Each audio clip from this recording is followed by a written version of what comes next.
నమస్తే, welcome to KK news. నేను శ్రీదేవి. దాదాపు 5 దశాబ్దాల చరిత్ర ఉన్న తెలుగుదేశం పార్టీలో పదవులపై చర్చ ఎప్పుడూ జరుగుతూనే ఉంటుంది.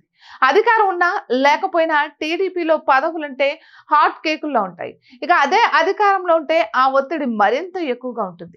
ఈ నేపథ్యంలో పార్టీలో పనిచేసే నేతలకు పదవులు ఇచ్చే విషయంలోనూ అంతర్గతంగా చర్చ జరుగుతూనే ఉంది.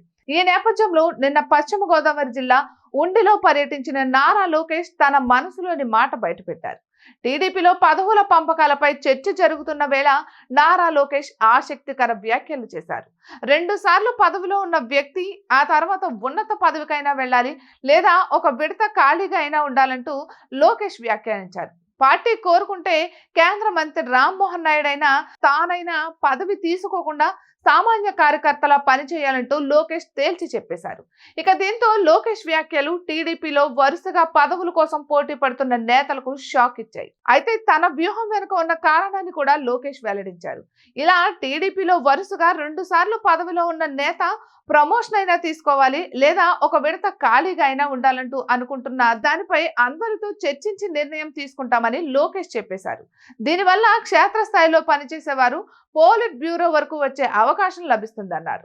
అలానే పార్టీ కూడా బలపడుతుందని లోకేష్ తెలిపారు. ఇక రాష్ట్రంలో ఖాళీగా ఉన్న నామినేటెడ్ పదవుల్ని నెల రోజుల్లో భర్తీ చేస్తామని లోకేష్ క్లారిటీ ఇచ్చారు. దీంతో నామినేటెడ్ పదవుల కోసం ఎదురు చూస్తున్న వారికి మరో నెల రోజులు వెయిటింగ్ తప్పేలా లేదు. ఇటువంటి మరెన్నో వీడియోస్ కోసం కేకే న్యూస్ తెలుగు ఛానల్ ని సబ్స్క్రైబ్ చేసుకోండి.